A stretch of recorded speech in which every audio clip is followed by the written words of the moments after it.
ओम शांति। बच्चों ने गीत सुना? कौन सा गीत था? सुने रात गवाई सोकर की। इस पर भी बच्चों को समझाना है। बाप कहते हैं बच्चों से मैं बात करता हूँ और कोई भी ऐसे कह नहीं सकेंगे। साधु संत महात्मा तो ढेर है, कोई कहते हैं कि इनमें शक्ति है। यह तो सबका बाप है, वह बैठ समझाते हैं। शक्ति की बात नहीं है, वो तो सबका बाप है जो बैठकर समझाते हैं।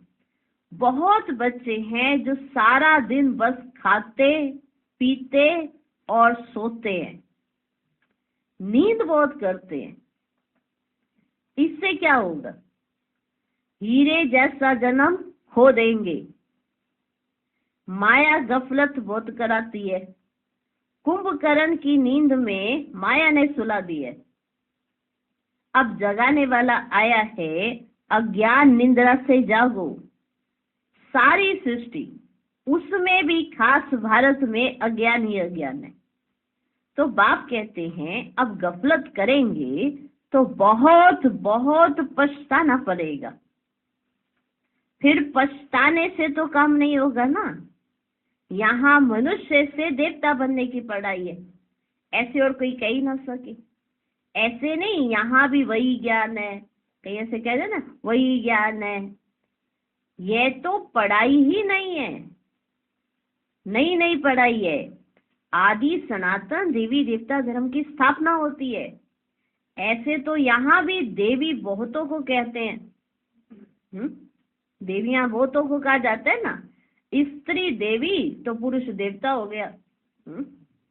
परंतु हम तो सतयुग में देवी देवता पद पाने का पुरुषार्थ कर रहे हैं। सो तो जरूर सतयुग स्थापन करने वाला ही प्राप्त कराएगा। सब सत्संगों से ये बात न्यारी है और सत्संगों में ये बात नहीं है। सब सत्संगों में से ये बात तो न्यारी है ना कि हम यहाँ देवी देवता बनने के लिए पढ़ रहे हैं। जो ईश्वर को सर्वव्यापी कहते हैं और अनेक अवतार बताते हैं, एक तरफ कहते हैं ईश्वर सर्वव्यापी है और दूसरी तरफ साथ में ही कहते हैं कि अवतार लिए जाते हैं। तो उनसे पूछो, अगर ईश्वर सर्वव्यापी है तो अवतार कहने वाले भी तो जरूर ईश्वर का अवतार होंगे। जिन्होंने कहा अवतार लेंगे तो सर्वव्यापी हुआ तो तुम और मैं दोनों ईश्वर हो गए। तो अवतार जो कह रहे हैं वो भी तो ईश्वर हो गए ना, वो भी ईश्वर का अवतार होंगे। अच्छा, फिर रचना के आदि मध्य अंत का राज तो बताओ। अवतार हो ना ईश्वर का। सर्वव्यापी कह के खुद को ही ईश्वर का अवतार समझ रहे हैं। तो अच्छा चलो, रचना के आदि मध्य अंत का राज तो बताओ। तो कुछ भी बता नहीं सकेंगे। भिन्न भिन्न प्रकार के होते हैं।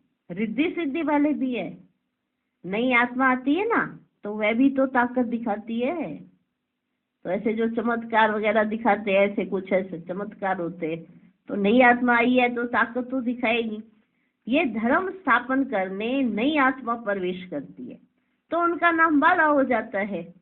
यहाँ शक्ति की बात नहीं है ना कि यहाँ भी एक शक्ति है। कई कहते हैं हाँ शक्ति तो बहुत है। हाँ, कौन सी शक्ति? नहीं, कुछ तो है, शक्ति तो है।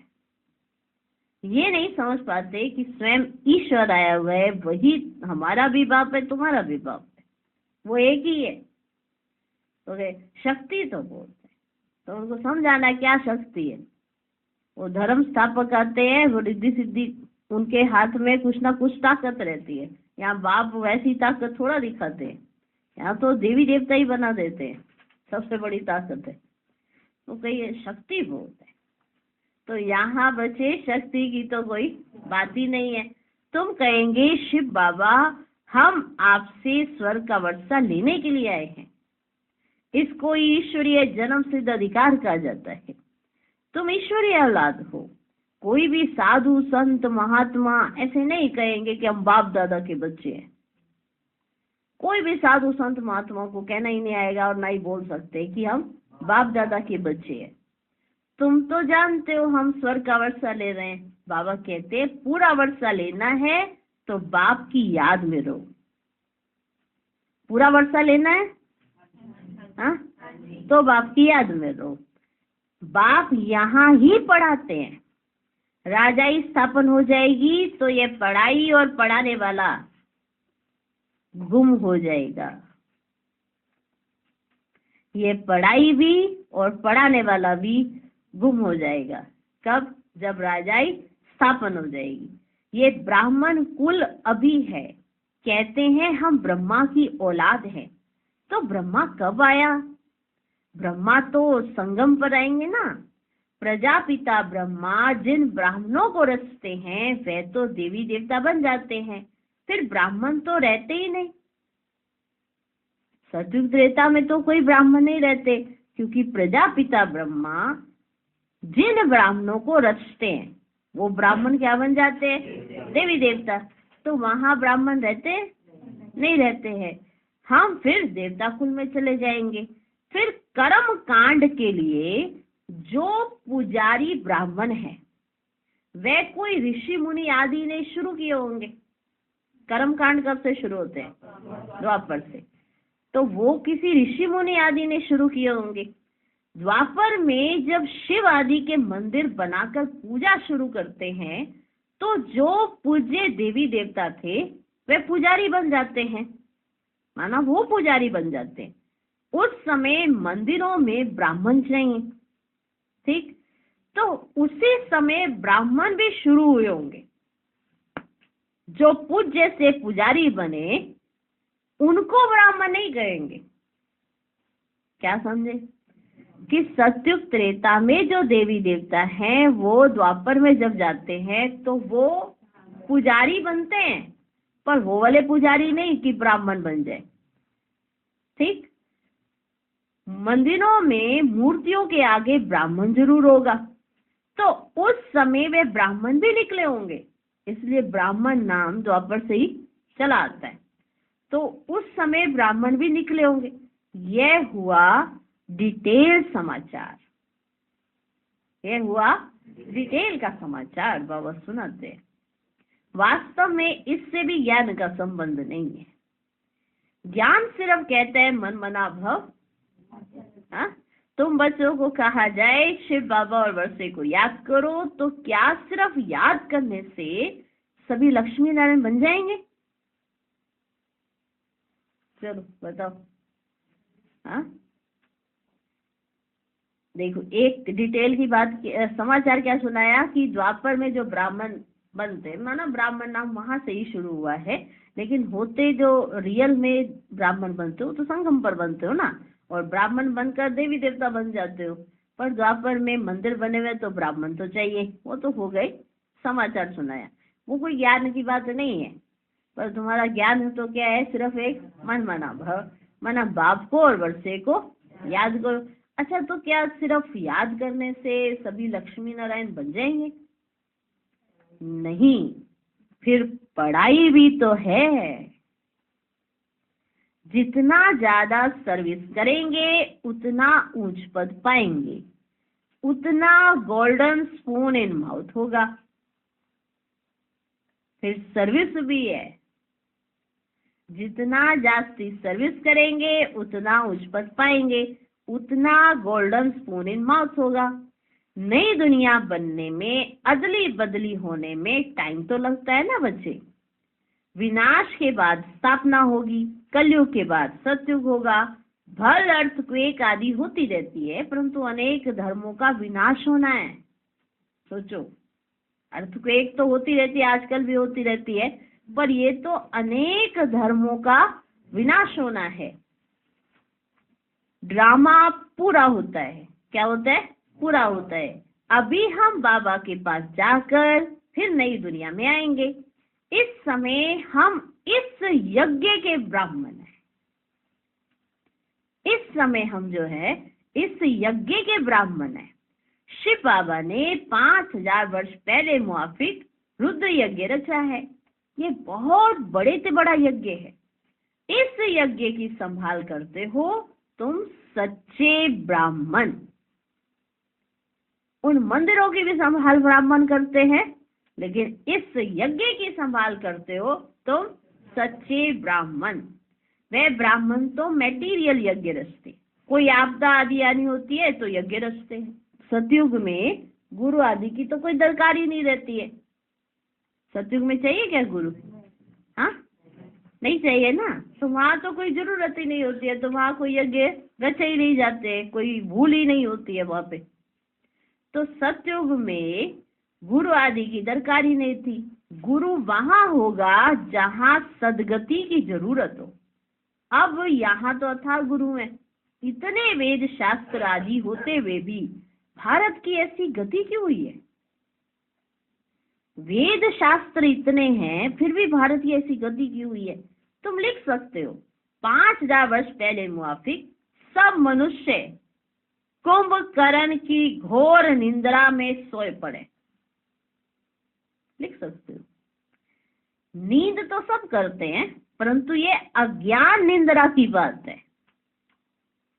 कोई भी गुरु नहीं जो सदगति दे सके। अब सोजरा करने वाला कौन है? तुम बच्चों को समझाया है, परम पिता परमात्मा के बिना सोजरा हो ही नहीं सकता है।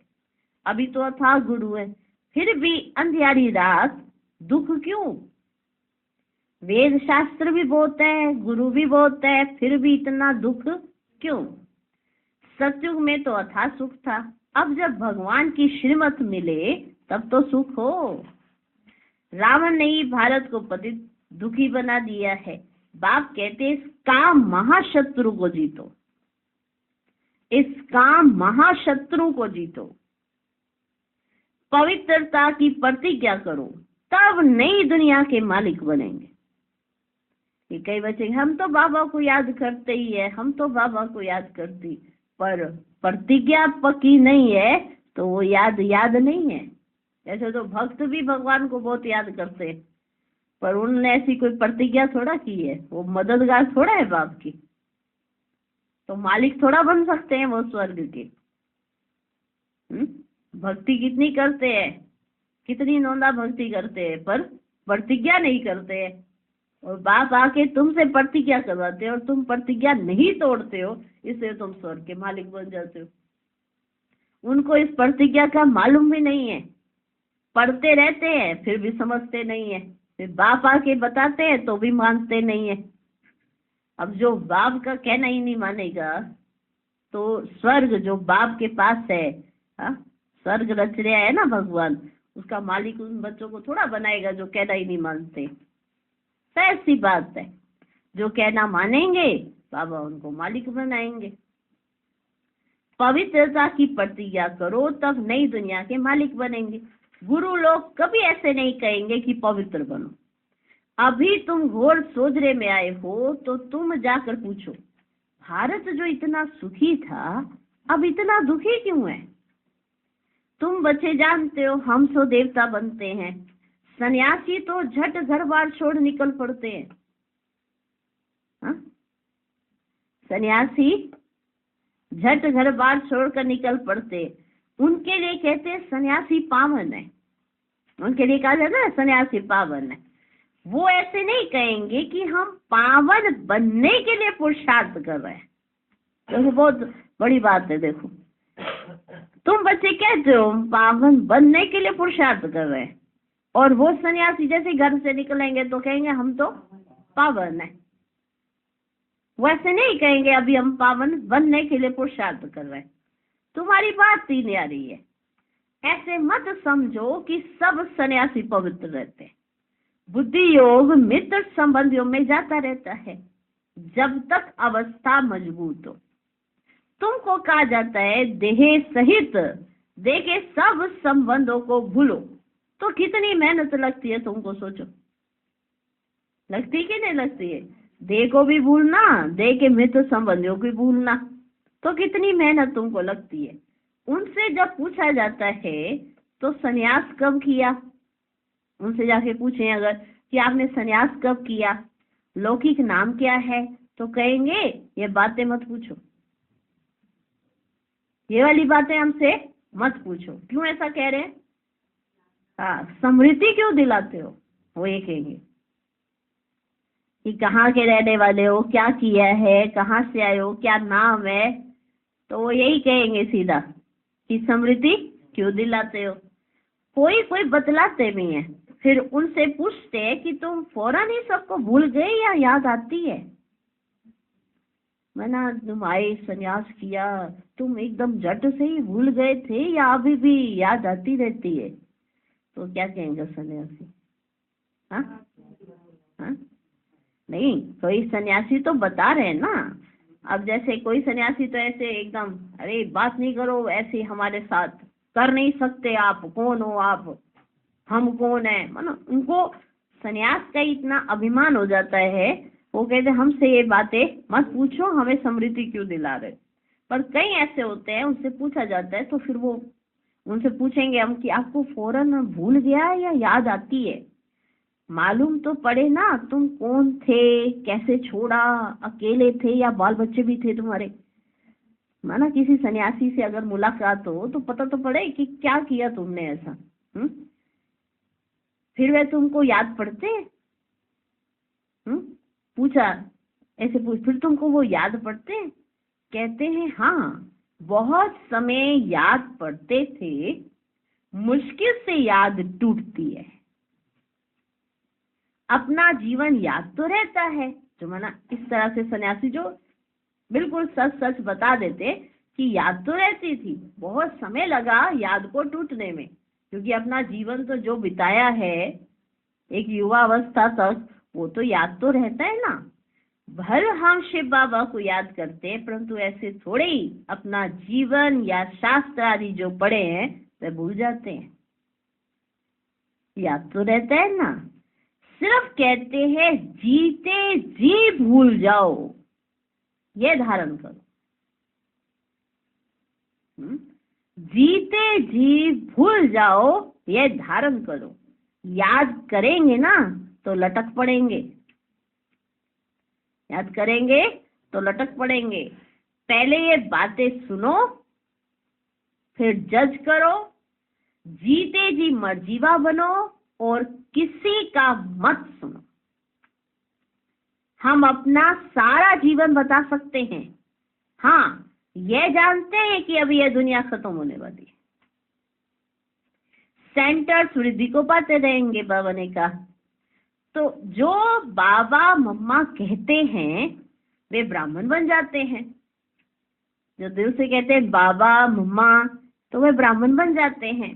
अब बाप कहते हैं हे आत्माएं, आत्मा ही बोलती है, तुमसे पूछेंगे तुम कौन हो, तो झट कहेंगे ना मैं आत्मा पढ़ती हूँ। ये ज्ञान अब तुमको मिला है, तुम्हारी आत्मा इन ऑर्गन से पढ़ती है। आत्मा और शरीर दो है। अभी तुम जानते हो कि आत्मा इस शरीर लेती और छोड़ती है, संस्कार धारण करती है। हम आत्माएं सत्युग में पुण्य आत्मा थे, अब पापात्मा है, अब यह हमारा अंतिम जन्म है। परमात्मा में जो ज्ञान है ना, वह अब हम आत्माओं को पढ़ा रहे हैं। परमात्मा वो ज्ञान हम आत्माओं को दे रहे हैं, पढ़ा रहे हैं। बाकी सब मनुष्य घोर अंधियारे में, शास्त्र आदि सब भक्ति मार्ग के, उनको ज्ञान नहीं कहा जाता। ज्ञान दिन और भक्ति रात। तुम पूछ सकते हो गीता का रचयिता कौन है और कब आया, गीता कब लिखी गई? बाबा भी लिखते रहते हैं, फिर उस पर गौर करना पड़ता है। ऐसे ऐसे बुद्धि में धारण करने से फिर तुम्हारी उन्नति होती जाएगी। बाप कहते मेरे को याद करो। बच्चों को माला का राज भी बाबा ने समझाया है। परम पिता परमात्मा बेहद का फूल है। माला का राज, परम पिता परमात्मा बेहद का फूल है। फिर हैं दो दाने, ब्रह्मा सरस्वती। प्रजापिता ब्रह्मा द्वारा रचना रची हुई है। यह है आदिदेव और आदिदेवी। यह ब्राह्मण हैं जिन्होंने स्वर्ग बनाया है, इसलिए इनकी पूजा होती है। बीच में वे 8 दाने हैं जो सूर्यवंशी बने हैं। बहुत मदद की है। नॉलेज बुद्धि में रहनी चाहिए। यह भी जानते हो कि यज्ञ में बरोबर आहुति दी जाती है। माताओं की उन्नति के लिए बाबा ने युक्ति रची है। बलि चढ़ा ना, बलि चढ़ा ना तो फॉलो फादर।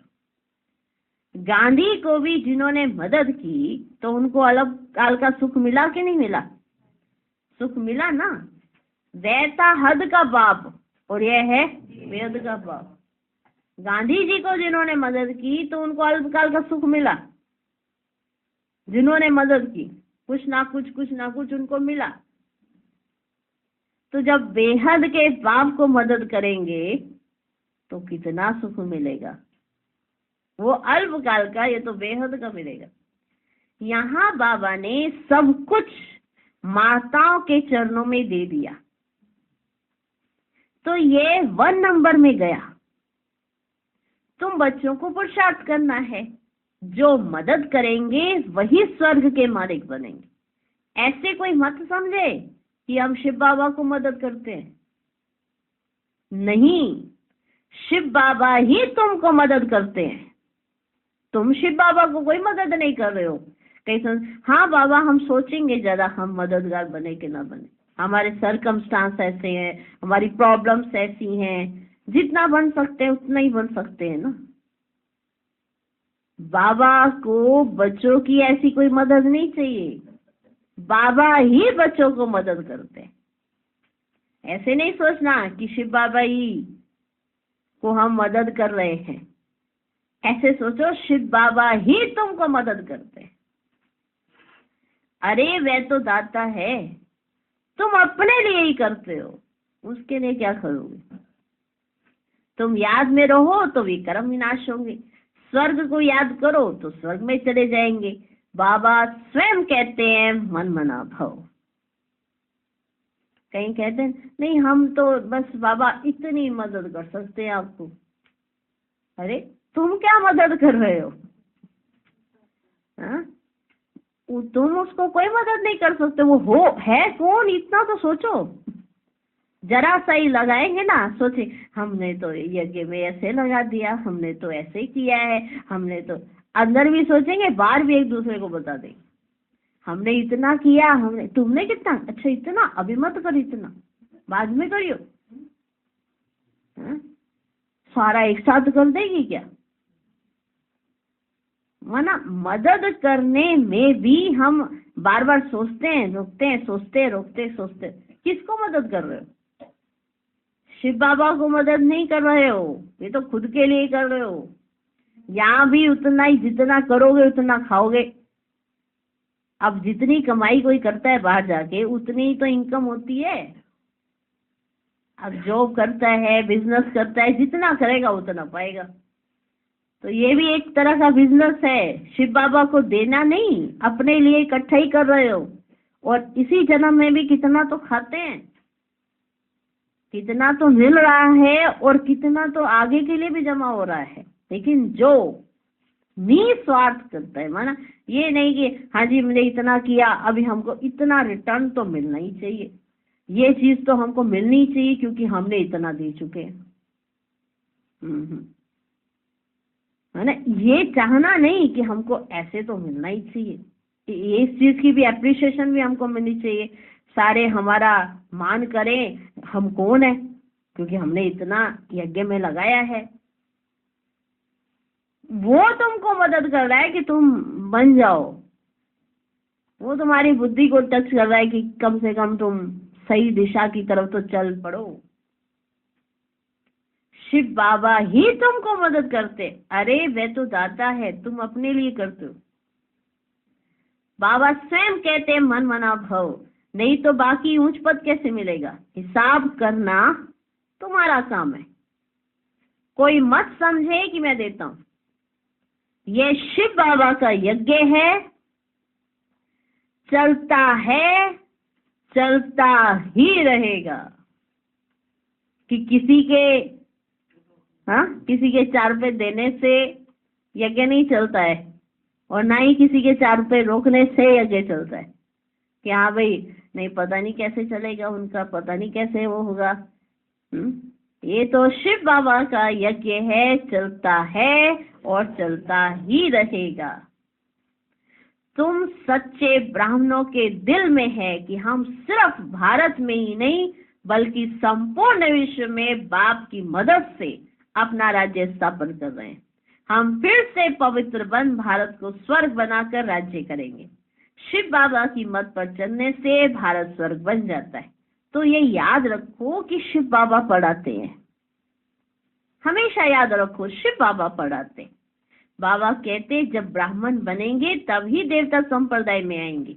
विकार में गिरने से एकदम सत्यानाश हो जाती है। आप ही अपने पर कृपा के बदले अकृपा करते हैं, फिर श्रापित हो जाते हैं। मैं वरदान देने आया हूं, परंतु श्रीमत पर ना चलने से अपने को श्रापित कर देते हैं, पद भ्रष्ट करते हैं। अच्छा, मीठे मीठे सिकिलधे बच्चों प्रति माता पिता बाप दादा का याद प्यार और गुड मॉर्निंग। रूहानी बाप की रूहानी बच्चों को नमस्ते। हम रूहानी बच्चों की भी रूहानी बाप को नमस्ते नमस्ते नमस्ते। Good morning good morning good morning.